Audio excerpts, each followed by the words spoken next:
What's going on, ladies and gentlemen? Hey, what's this? Oh, I think some of you are going to be outraged when you hear about this. You're like, say what? Oh, yeah. Here we go. Seattle's community court goal. Put Noah in jail. What? You're thinking, say what? Oh, yeah. All right, let's get down to it. Seattle, there's something new at Seattle Municipal Court. Twice a week inside Courtroom 901, the goal is to put no one in jail. It's called community court and it's strictly voluntary. There's no trial, no convictions as long as the defendant follows the orders of the judge. Daniel Fraser made the choice to opt in. I don't want to go to jail, he says. I take care of a 6-year-old girl, which is my daughter. There's a lot going on in my life right now. He just spent a year and a half in state prison and has spent time in a county jail and drug court. And I'm only 30, he says. There's a video, we'll play that a little bit too. This time, the Seattle City Attorney charged him with giving a false statement to an officer and driving without a license in the third degree. Given his criminal record, there's possibly he could spend time in jail, even though the charges seem minor in the scope of everything else.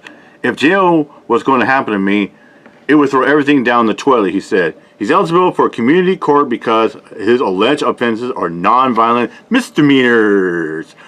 Community court is a pretrial release program and gives the defendant a chance to be held accountable through a community service and connection to services instead of sitting in jail waiting for trial, says Damon Shadid, the Seattle Municipal Court judge that presides over community court.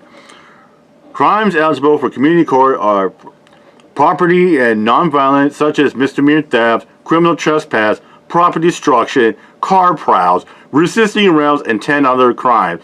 Misdemeanor crimes not eligible includes violent assaults, driving under the influence, sex crimes, domestic violence, to name a few.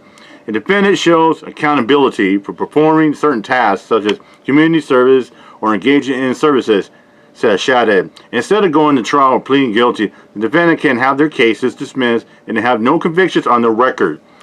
Everybody opting in is released on their own personal recognition with the community commitment that they will do their community service or seek treatment and housing with the court's help.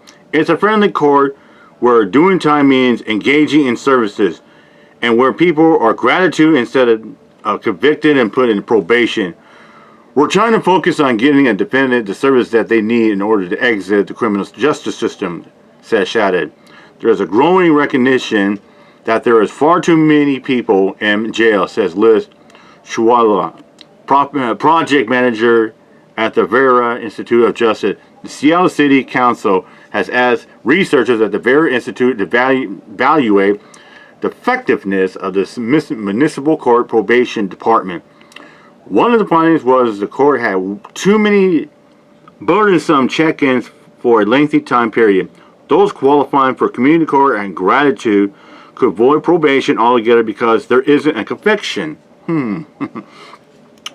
Research shows that even a short amount of time in jail is incredibly destabilizing. It causes people to lose jobs, housing, and child custody, said Chwala, who is head of very de-incarceration efforts. It doesn't matter how many prior convictions the defendant has to be eligible, but a person can only participate in community court 4 times in their lifetime. 4 times, huh? Shadid said failing to complete the judge's assignment should not be held against the defendant in future cases. For community court to work, it has to get the approval of city attorney, director of public defense, and all 6 judges on the municipal court. Since its launch on August 10th, 46 people have opted in the program, 21 had graduated, 24 are still in it, and 1 person failed to complete it. Anyone who fails will still be held accountable for their alleged offenses through the regular court routine. I would challenge any traditionalist who is incarceration focused, who is jail focused, to show a study of proof that a jail deters people from committing crime, said Judge Shadid. If they can't show that proof, then their position is weak. As the saying goes, if you can't do the time, don't do the crime, you know. Senator Daniel Fraser is glad he's choosing no time for the crime. He says, I feel like if you can leave somebody in the community and give them resources, they need to learn their lesson. It's perfect. We've had. All right. Coming to court today. Daniel Frazier didn't have to come to court.